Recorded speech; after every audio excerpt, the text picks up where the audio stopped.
အားလုံးမင်္ဂလာပါ Football Analytics ပိုင်းအဝင်ရဲ့ Facebook page နဲ့ YouTube channel ကနေပြန်လည်ကြိုဆိုလိုက်ရပါတယ်ခင်ဗျာခုတက်ဆက်ပြီးမှကတော့ Manchester United အသင်းရဲ့တာဝန်ရှိသူတွေက Real Madrid အသင်းရဲ့ကွင်းလယ်ကစားသမား Tchouaméni ရဲ့အပြောင်းရွှေ့နဲ့ပတ်သက်ပြီးတော့မကြာခင်ရက်ပိုင်းအတွင်းမှာဒါစပိန်နိုင်ငံ Madrid မြို့စီထွက်ခွာပြီးတော့ Tchouaméni နဲ့အပြောင်းရွှေ့နဲ့ပတ်သက်ပြီးတော့ဒါဆွေးနွေးတော့မယ်ဆိုတဲ့သတင်းကိုကျွန်တော်ဖတ်လိုက်ရတယ်ပေါ့လေဆိုတော့ဒီဗီဒီယိုလေးမှာတော့ဒါ Manchester United အသင်းနဲ့တကယ်ပဲ Tchouaméni ကိုအမှန်တကယ်ပဲလှုပ်ရှားမှာလားနောက်ထပ်ဘယ်ကစားသမားတွေကိုထပ်ပြီးတော့ပြတ်မှတ်ထားနေတယ်ဆိုတာနဲ့ပတ်သက်ပြီးကျွန်တော်အဓိကသုံးသပ်တင်ဆက်ပေးတော့မှာပဲဖြစ်ပါတယ်ခင်ဗျာအဲ့တော့ Manchester United အသင်းကအားလုံးအသိအတိုင်းပဲ Ederson ကိုခေါ်ယူမှုအပြီးမှာတော့ Matías Fernandes ကိုအမှန်တကယ်ကြိုးစားခဲ့တယ်ဒါပေမဲ့လည်းဝဟန်တောင်းဆိုတဲ့ပေါင်တန်း85တန်းကိုမပေးခြင်းလို့စပါအသင်းကဂျားထဲကနေဖြတ်ခုတ်သွားတယ်ပေါ့လေအဲ့တော့ Ederson ခေါ်ယူမှုအပြီးမှာ United က Matías Fernandes ကိုမရတော့တဲ့အတွက်ငကိုယ်တော့စီစဉ်ထားတဲ့ transfer plan အရတော့ဒါသွားလို့မရတော့ဘူးဆိုတော့Matías Fernandes ကိုမရတော့တဲ့အတွက်ဒါ United အနေနဲ့နောက်ထပ်ဒီ plan တစ်ခုနဲ့ဒီနွေရာသီထဲမှာဒီလှုပ်ရှားရမယ်ပေါ့လေအဲ့တော့ United ကဒီနွေရာသီမှာကွင်းလယ်ကစားသမားအတွက်ဒါအနာဂတ်တဲ့ရွေပြီးတော့အနည်းဆုံးကွင်းလယ်ကစားသမား2ယောက်3ယောက်လောက်ခေါ်သွားမယ်လို့ကျွန်တော်သိရတယ်အဲ့တော့ Ederson ကိုတော့ United ကခေါ်ယူပြီးသွားပြီနောက်ထပ် Manchester United အသင်းက Casemiro နေရာအစားထိုးဖို့ဘယ်ကစားသမားတွေကိုအဓိကခေါ်ယူမှာလဲပေါ့လေဆိုတော့ Casemiro နေရာကိုအဓိကခေါ်ယူအားဖြည့်ဖို့ဆိုရင်တော့ဒီ high profile မြင့်တဲ့ကစားသမားတွေကိုတော့အဓိကခေါ်ယူဖို့လိုမယ်လို့ကျွန်တော်ထင်တယ်ဆိုတော့ Ederson ကိုခေါ်ယူလိုက်တဲ့အပေါ်မှာတော့ Manchester United အသင်းကဒါက Casemiro နေရာအစားထိုးခေါ်ယူလိုက်တာမဟုတ်ဘူးလို့ကျွန်တော်တို့ယူဆထားတယ်အဲ့တော့ Ederson ကိုခေါ်ယူလိုက်တာကကနဦးဒါ Ugarte ထွက်ခွာသွားလို့ရှိရင် Ugarte နေရာအစားထိုးမဲ့ကစားသမားအဖြစ်ကျွန်တော်တို့ကရှုမြင်ခဲ့တယ်အဲ့တော့လက်ရှိမှာ Ugarte ကကမ္ဘာဖလားမှာ Uruguay အသင်းနဲ့အတူဒဏ်ရာရပြီးတော့အသင်းကိုလည်းပြန်ရောက်လာပြီကလရှိကြဒဏ်ရာရမယ်ဆိုတော့လက်တလုံးမှာတော့ Manchester United အသင်းကကွင်းလယ်ကစားသမားငကိုစီစဉ်ထားတဲ့အတိုင်း3ယောက်ခေါ်မကိုရမယ့်အနေအထားတစ်ခုဖြစ်သွားပြီအဲ့တော့ Ederson ပြီးရင်ဘယ်ကစားသမားခေါ်မှာလဲနောက်ဆုံး Matías Fernandes ကိုမရတော့တဲ့အတွက် Manchester United အသင်းက Matías ရဲ့နေရာကိုအစားထိုးခေါ်ယူမှုအဖြစ်ဒါပြစ်မှတ်ထားလာတာဒါဘုံမောက်အသင်းက Alex Scott တို့နောက်ပြီးတော့ Dortmund အသင်းက Mecha တို့နောက်ပြီးတော့ဒီ Brighton အသင်းက Carlos Baleba တို့ Crystal Palace က Dan Warden စသဖြင့်ပေါ့လေဒီကစားသမားတွေအများကြီးပြစ်မှတ်ထားနေရပေါ့လေအဲ့တော့နောက်ဆုံးမှာပုံပုံနေထွက်လာတဲ့သတင်းတွေကမနေ့တနေ့ကထွက်လာတဲ့သတင်းတွေအရတော့ Manchester United အသင်းက Chelsea အသင်းရဲ့ Brazil ကွင်းလယ်လူ Andre Santos ကိုသဘောကျတယ်အမှန်တကယ်စိတ်ဝင်စားမှုရှိရဆိုပြီးတော့ကျွန်တော်တို့သိရတယ်ပေါ့လေဆိုတော့တကယ်လို့ Manchester United အသင်းက Andre Santos ကိုခေါ်မယ်ဆိုရင်တော့အမှန်တိုင်းစဉ်းစားကြည့်ရမယ်ဆိုရင်တော့အရင်ခေါ်ဖို့မခက်ခဲဘူးဘာလို့လဲဆိုတော့ Andre Santos က Chelsea အသင်းကနေထွက်ချင်တဲ့ဆန္ဒရှိနေတဲ့ကစားသမားမျိုးဘာလို့ဒီလိုပြောရလဲဆိုတော့ Andre Santos ကဒီသူ့အနေနဲ့ပေါ့လေဒါပုံမှန်ပွဲထွက်ခွင့်ရတဲ့အသင်းတွေသူကပြောင်းကျင်နေတာတကယ်လို့ United ကခေါ်မယ်ဆိုရင်သူ့အနေနဲ့အမှန်တကယ်ပဲစဉ်းစားလာနိုင်တယ်တကယ်လို့ United က Andre Santos အတွက် Chelsea ဘက်ကတောင်းဆိုတဲ့ဈေးကိုပေးနိုင်မယ်ဆိုရင်တော့ဒီအပြောင်းရွှေ့ရဖြစ်ပေါ်လာနိုင်တယ်နောက်ပြီးတော့ Andre Santos ဒီလည်းအရန်ဘယ်လိုပြောမလဲ potential မရှိတဲ့ကစားသမားမျိုးတော့မဟုတ်ဘူး Andre Santos မှာလည်းသူ့အစွမ်းအစားနဲ့သူတော့သူ့ခြေစွမ်းเนาะဒါသူ့ရဲ့ဒီ talent အရာတော့ခေါ်ယူလို့ရှိရင်အကျိုးမဖြစ်လောက်မဲ့ကစားသမားမျိုးတော့မဟုတ်ဘူးလို့ကျွန်တော်ထင်တယ်အဲ့တော့ Andre Santos ကဒီပြီးခဲ့တဲ့ရာသီမဟုတ်ဘူးဒီရှေ့တရာသီမှာကျွန်တော်တို့ဒီ Chelsea နီးပြဟောင်းဒါ Rosinha ရဲ့လက်ထက်မှာဒါ Satra ဘောမှာ Rosinha ရဲ့လက်အောက်မှာအမှန်တကယ်ခြေစွမ်းတိုးတက်လာတဲ့ကစားသမားသူ့အနေနဲ့ဒါကွင်းလယ်မှာဒီ pure defensive midfielder လို့ပြောလို့ရသလိုဒီဘောက်တူဘောက်ပုံစံမျိုးကွင်းလယ် engine ပုံစံမျိုးနဲ့လည်းကစားနိုင်တယ်တိုက်စစ်ကိုလည်းအထိုက်အလျောက်ကူညီနိုင်တယ်တကယ်တော့ Andre Santos ကိုခေါ်မယ်ဆိုရင်လည်းအရန်ကြီးစိုးရတဲ့ခေါ်ယူမှုတော့မဟုတ်ဘူးလို့ကျွန်တော်ထင်တယ်တကယ်လို့ Andre Santos အတွက်သူ့အသက်အရွယ်အရပေါင်တန်း50လောက်ပဲသုံးပြီးတော့ခေါ်လို့ရမယ်ဆိုတော့ကျွန်တော်ဒါကတော့တကယ်တန်တဲ့ဒါအပြောင်းရွှေ့လို့ပဲကျွန်တော်ကတော့ပြောချင်တယ်ဗောလေဆိုတော့ Andre Santos ကိုခေါ်မခေါ်တော့မသိဘူးဒါပေမဲ့တေချာတာတော့ Andre Santos ကတကယ်လို့ United အနေနဲ့ကြိုးစားမယ်ဆိုရင်တကယ်လို့ Chelsea ဘက်ကလည်းရောင်းမယ်ဆိုရင်တော့ Manchester United အသင်းက Andre Santos ကို Newcastle အသင်းနဲ့ပြိုင်ပြီးတော့ခေါ်ရမယ်လို့ကျွန်တော်ထင်တယ်ဘာလို့ဒီလိုပြောလဲဆိုတော့ Newcastle အသင်းကလည်းဒီတိုနာလီထွက်ခွာသွားတဲ့အတွက်သူ့ရဲ့နေရာကိုအစားထိုးဖို့ခေါ်ယူနေသလို Bruno Guimaraes ရဲ့အနာဂတ်ကလည်းဘာမှမသိတော့သူတို့အသင်းကလည်းကာဆယ်ကလည်းဒီနေရာဒီမှာကစားသမား3ယောက်လောက်ကွင်းလယ်ကစားသမား3ယောက်လောက်ခေါ်မှာဆိုတော့ဒါကာဆယ်အသင်းကလည်း Andre Santos ကိုသဘောကျတဲ့အထက်မှာပါတယ်ဆိုတော့တကယ်လို့ Manchester United ရဲ့အသင်းက Andre Santos ပါခေါ်မယ် Tchouaméni ကိုပဲအမှန်တကယ်လှုပ်ရှားလာအောင်မယ်ဆိုတော့ဒီအရာကိုတော့ကျွန်တော်ကြိုးဆိုတယ်ဘာလို့လဲဆိုတော့Ederson ရောက်ပြီးသွားပြီ Andre Santos လည်းထပ်ရောက်လာအောင်မယ်နောက်ပြီးတော့ Tchouaméni ကိုလည်းအမှန်တကယ်လှုပ်ရှားလာအောင်မယ်ဆိုရင်တော့ဒီရာတော့ဒါကောင်းတဲ့သတင်းတွေဒါကောင်းမွန်တဲ့အပေါင်းလက္ခဏာဆန်တဲ့သတင်းတွေလို့ပဲကျွန်တော်ကပြောချင်တယ်အဲ့တော့ဒီ အန်ဒရီဆန်တို့ကိုလက်ရှိအချိန်မှာတော့ဒါ Manchester United အသင်းဘက်ကဘယ်လိုပြောမလဲတီးမိခေါင်းမိရှိထားတယ်လို့ကျွန်တော်ထင်တယ်အဲ့တော့ အန်ဒရီဆန်တို့ကလည်း United နဲ့ဆွေးနွေးမယ်ဆိုရင် United ဘက်ကပေါ်ထွက်ခွင့်သာခိုင်မာတဲ့ပေါ်ထွက်ခွင့်သာပေးနိုင်မယ်ဆိုရင်တော့ အန်ဒရီဆန်တို့ကို Manchester United အနေနဲ့ကာဆယ်အသင်းထက်ပို့ပြီးတော့ဆွဲဆောင်နိုင်လိမ့်မယ်လို့တော့ကျွန်တော်ထင်တယ်ဒါတွေကတော့ဘာတွေဆက်ဖြစ်လာမလဲဆိုတော့ကျွန်တော်စောင့်ကြည့်ရမယ်အဲ့တော့အခုလက်ရှိဒါပုံပုံလေးထွက်လာတဲ့သတင်းတွေမှာတော့ Manchester United အသင်းရဲ့တာဝန်ရှိသူတွေကဒါ Chouameni ရဲ့အပြောင်းအရွှေ့ကိုဆွေးနွေးမှုအတွက်လာမယ့်ရက်ပိုင်းအတွင်းမှာဒါ Madrid မြို့ကိုသွားမယ်ဆိုပြီးတော့ကျွန်တော်သတင်းတွေဖတ်လိုက်ရတယ်ကနဦးဒါ Real Madrid အသင်းစီကိုဒါ Chouameni ကိုရောင်းမလားမရောင်းလားဆိုပြီးတော့အဓိကဒါတရားဝင်ပေါ့လေသွားပြီးတော့ပြောဆိုမယ်ဒီလိုအနေထားမျိုးမှာChouameni ဘက်ကဘယ်လိုရှိမလဲဆိုတော့ကျွန်တော်တို့ကမ္ဘာဖလားပြီးမှသိရမှာပေါ့လေဆိုတော့လက်ရှိမှာကဒါ Chouameni ရဲ့ situation နဲ့ပတ်သက်ပြီးတော့ပြောရရင်တော့ကစားသမားက Real Madrid အသင်းမှာပဲဆက်နေခြင်းနဲ့မော်ရင်ဟိုကလည်း Chouameni ကိုထွက်တော့အသင်းကနေမထွက်စီခြင်းဘူးဒါပေမဲ့တကူရှိတာက Chouameni အနေနဲ့ဒါပြီးခဲ့တဲ့ရာသီတုန်းကဒါ Valverde နဲ့เนาะဒီပြဿနာဖြစ်ထားတဲ့ကိစ္စအပေါ်မှာတော့သူ့အနေနဲ့ဒါအသင်းကနေတကယ်လို့ United ဘက်ကဒါဆွဲဆောင်မှုကောင်းကောင်းနဲ့ဒါမဲ့လုံးတစ်ခုပေးနိုင်မယ်ဆိုရင်တော့ Chouameni လည်းကမ္ဘာဖလားပေးရင်တော့သူ့အနာဂတ်ကိုတေချာပြန်ပြီးတော့သုံးသပ်မယ်ဆိုရင်တော့သူ့အနေနဲ့ Real Madrid အသင်းကနေထွက်လာနိုင်ရရှိရဗျအဲ့တော့ဒီနေရာမှာတခုရှိတာကမော်ရင်ဟိုပဲမော်ရင်ဟိုအနေနဲ့ဒါ Chouameni ကိုမင်းမထွက်နဲ့မင်းကအဓိကကစားသမားအဖြစ်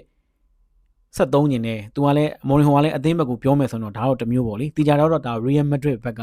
Chouameni ရဲ့အပြောင်းအရွှေ့နဲ့ပတ်သက်ပြီးတော့ဘာမှပိတ်ပင်ထားတာမျိုးမရှိဘူးအဲ့တော့ Real Madrid အသင်းအနေနဲ့တခုပဲရှိတယ်အဲ့ဒါဘာလဲဆိုတော့ကျွန်တော်တို့ဒီသတင်းတွေဖတ်ရတဲ့လောက်တော့ Chouameni အတွက်ပေါင်86တန်းထက်နည်းတဲ့အပြောင်းရွှေ့မျိုးဆိုလို့ရှိရင်တော့သူကလက်ခံဆွေးနွေးသွားမှာမဟုတ်ဘူးလို့ကျွန်တော်သိရတယ်ဆိုတော့ဒါ Chouameni နဲ့ပတ်သက်ပြီးတော့ပြောရမယ်ဆိုရင်တော့အနည်းလေးတော့ Manchester United အသင်းဘက်ကပေါင်တန်း90လောက်တော့သုံးရမယ်လို့တော့ကျွန်တော်ထင်တယ်ဆိုတော့ဒါ Euro နဲ့ပတ်သက်ရင်တော့သူတို့ကဒါအနည်းလေးပေါ့ဒီဒါ Euro တန်း100လောက်သူတို့ဒါ Real Madrid ဘက်ကမျှော်လင့်ထားတယ်လို့ကျွန်တော်သိရတယ်ဆိုတော့ဒီအပြောင်းရွှေ့ကဒါ Real Madrid အနေနဲ့ဒါ Chouameni ရဲ့အပြောင်းရွှေ့နဲ့ပတ်သက်ပြီးတော့ပိတ်ပင်ထားတာမျိုးတော့မရှိဘူးဒါပေမဲ့ကစားသမားဘက်ကထွက်ချင်ဒါ Real Madrid ကလည်းသူတို့ရဲ့ကစားသမားအတွက်ဒါ Casemiro ရဲ့အရွေ့တုံးလို့ပေါ့လေဒါသူတို့ရဲ့လိုချင်တဲ့ပမာဏအထိရောင်းရင်ထုတ်ရောင်းမယ်ဆိုတော့ဒီပြောင်းရွှေ့ရဖြစ်လာနိုင်တယ်တကူရှိတာက Manchester United ရဲ့အသင်းအနေနဲ့ဒါ Chouameni ကိုအမှန်တကယ်လှုပ်ရှားတာလားမလှုပ်ရှားတာလို့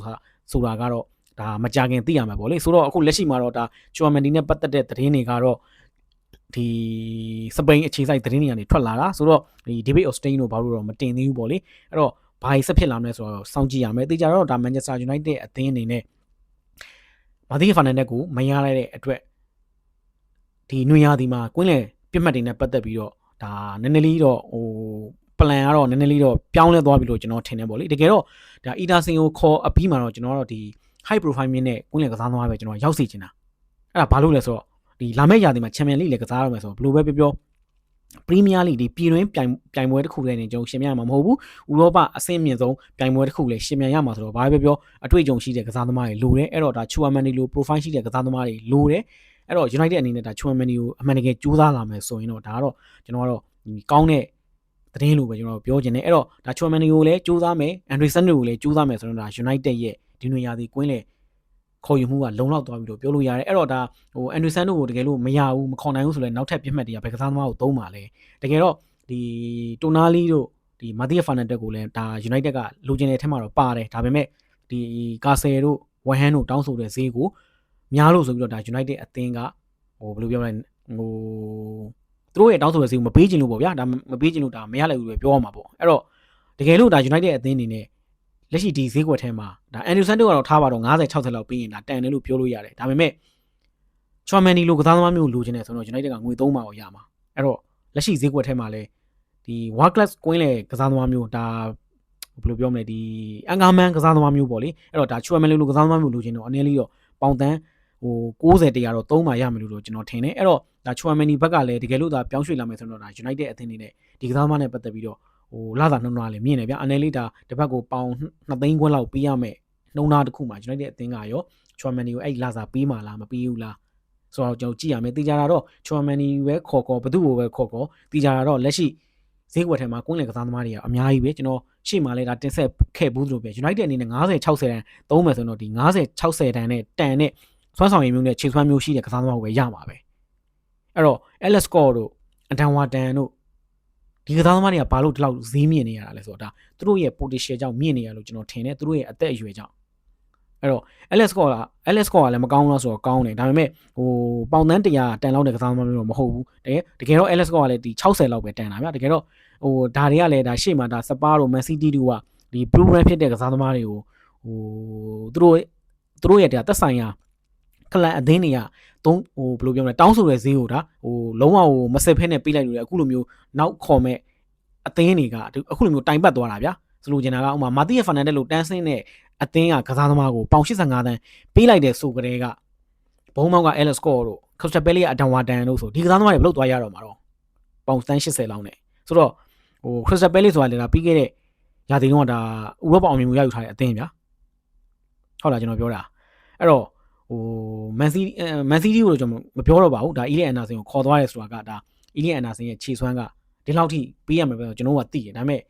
တန်းဆင်းသွားတဲ့အသင်းကကစားသမားတစ်ယောက်ကိုစပါးကပေါင်85တန်းလောက်ပေးပြီးခေါ်သွားတဲ့ဟာကိုတော့စပါးအသင်းကိုလည်းကျွန်တော်အပြစ်ပြောတာတော့မဟုတ်ဘူးဆိုတော့သူတို့ကဒီလိုမျိုးစောစီးဒါ Premier League program ဖြစ်တဲ့ကစားသမားကိုဒီလိုပေးလိုက်လို့နောက်သင်းတွေကလည်းသူတို့အသင်းကကစားသမားထုတ်ရောင်းတော့မယ်ဆိုဘာပြောဈေးကင်တော့မှာပဲလေဆိုတော့ကျွန်တော်ရှေ့မှာပြောခဲ့တဲ့မျိုးပဲရှေ့ဗီဒီယိုတွေမှာပြောခဲ့တဲ့မျိုးပဲဒီ Man City အသင်းက Elliot Anderson ကိုပေါင်136တန်းနဲ့ဒါစံချိန်ကြီးရောင်းလိုက်တဲ့အတွက်နောက်ထပ်အသင်းတွေကလည်းသူတို့အသင်းကအင်္ဂလန်ကွင်းလယ်ကစားသမားကိုရောင်းမယ်ဆိုရင်တော့မှဒီထက်ပိုပြီးတော့သူတို့ငကိုတွေကသတ်မှတ်ထားတဲ့ဈေးတွေပိုလိုချင်တာဗျာဆိုတော့နောက်ဆုံးမှာဒါ Morgan Roger လို့ကစားသမားဟုတ်တော့မှအာဆင်နယ်ကခေါ်မယ်ဆိုရင်တော့ပေါင်တန်း100နဲ့မရတော့ဘူးငကုံကသတ်မှတ်ထားတာ80တရားပဲရှိတာအခုဒါပေါင်တန်း130တဲ့ဆိုတော့အဲ့အရာတွေကိုဒါစဉ်းစားပြီးတော့ကျွန်တော်ကြည့်ရမှာပဲလေတေချာတာတော့ဒါ Manchester United အသင်းနေတာ Chouamani နဲ့ပတ်သက်ပြီးတော့လာမယ့်ရက်ပိုင်းတွေတကယ်ကိုပဲဒါ Madrid မြို့ကိုသွားပြီးတော့ဆွေးနွေးမယ်ဆိုရင်တော့ဒါကတော့ကျွန်တော်ကတော့ကြိုဆိုတဲ့လက်ခံတယ်ဆိုတော့ Chouamani ရောက်လာမယ်ဆိုရင်တော့ Manchester United အသင်းရဲ့ကွင်းလင်းကပို့ပြီးတောင်းနေသွားပြီလို့ကျွန်တော်ထင်တယ်အဲ့ဒီအပြင် Chouamani အပြင်ဒါ Andre Santos ပါနှစ်ယောက်ပေါင်းများပေါင်တန်း150ပြီးခေါ်လိုက်မယ်ဆိုရင်တော့ဒါလုံးဝ share ဖြစ်သွားပြီ Manchester United ရဲ့ကွင်းလင်းက Ederson ရှိတယ် Andre Santos ရှိတယ် Chouamani ရှိတယ် Kobe Mainoo ရှိတယ် Bruno ရှိတယ်ဗျာ Mason Mount ရှိတယ်ဒါ United အသင်းရဲ့ကွင်းလင်းကတော်တော်ကြီးအားကောင်းသွားပြီလို့ကျွန်တော်ထင်တယ်ဆိုတော့ကျွန်တော်ကတော့ဘာပဲပြောအခုလက်ရှိမှာ United ရဲ့ဒီဘယ်လိုပြောဒီနွေရာသီမှာလှုပ်ရှားနေပတ်သက်ပြီးအခုချိန်မှာဘာမှတော့မပြောချင်သေးဘူး United အနေနဲ့ကမ္ဘာဖလားပြိုင်ပွဲအပေါ်မှာမူတည်ပြီးတော့စောင့်ကြည့်နေလို့ပဲကျွန်တော်ကထင်တယ်အဲ့တော့ဘာတွေဆက်လုပ်မလဲဆိုတော့စောင့်ကြည့်ရမယ်သိကြတာတော့ကမ္ဘာဖလားပြိုင်ပွဲပြီးရတဲ့ဒီအသင်းတွေကအပြောင်းရွှေ့နေပတ်သက်ပြီးတော့ခက်မြင်လှုပ်ရှားလိမ့်မယ်လို့ကျွန်တော်ထင်တယ်အဲ့တော့ United အနေနဲ့ဒီနေ့ကမ္ဘာဖလားပြိုင်ပွဲမှာလဲဒါခေါ်လို့ရတဲ့ကွင်းလင်ကစားသမားတွေရှိရဗျာပေါ်ထွက်လာတဲ့ stand out ဖြစ်လာတဲ့ကစားသမားတွေရှိရဗျာဆိုတော့အခုဆိုရင်လည်းဒါကိုလံဘီယာအသင်းကဒါဂူစတာဗိုပူရီတာဆိုလဲတော်တော်ကောင်းတဲ့ကစားသမားပဲဗျာပြီးတော့နောက်ထပ်ကစားသမားတွေရှိသေးဗျာကွင်းလင်ကစားသမားတွေဆိုတော့ United အနေနဲ့ဘယ်အသင်းပဲဖြစ်ဖြစ်ပါ Chelsea တို့တခြားအသင်းတွေကလည်းဒီကမ္ဘာဖလားပြိုင်ပွဲမှာဘယ်ကစားသမားတွေကိုပေါ်ထွက်လာမလဲဆိုတာစောင့်ကြည့်နေတာဖြစ်ကောင်းလဲဖြစ်နိုင်တယ်ပေါ့ဗျာအဲ့တော့ဘာပဲပြောအခုလက်ရှိမှာဒါအပြောင်းရွှေ့သတင်းတွေနဲ့ပတ်သက်ပြီးတော့အရွေးတွေနဲ့ပတ်သက်ပြီးတော့အသင်းတချို့ငြိမ်နေတာလဲကျွန်တော်အပြင်မပြောဘူးဆိုတော့ဘာဖြစ်လာမလဲဆိုတော့စောင့်ကြည့်ရမယ်ဆိုတော့ဒါ United အသင်းနဲ့ပတ်သက်ပြီးတော့ဒါအပြောင်းရွှေ့တွေနဲ့ပတ်သက်ပြီးတော့တကယ်ပဲ Chouamani ကိုလာမယ့်ရက်ပိုင်းအတွင်းမှာစူးစမ်းလာမလားဆိုတော့စောင့်ကြည့်ရမယ်အဲ့တော့ဒါကတော့ဒါ Chouamani Andre Santos တို့နဲ့ပတ်သက်ပြီးတော့ဒါ United အပြောင်းရွှေ့သတင်းတချို့ကိုကျွန်တော်သုံးသပ်တင်ဆက်ပေးသွားတာပဲဖြစ်ပါလားခင်ဗျာနောက်အစီအစဉ်တွေမှာပြန်လည်ဆုံတွေ့ပါမယ်ခင်ဗျာအားလုံးကိုကျေးဇူးတင်ပါတယ်ခင်ဗျာ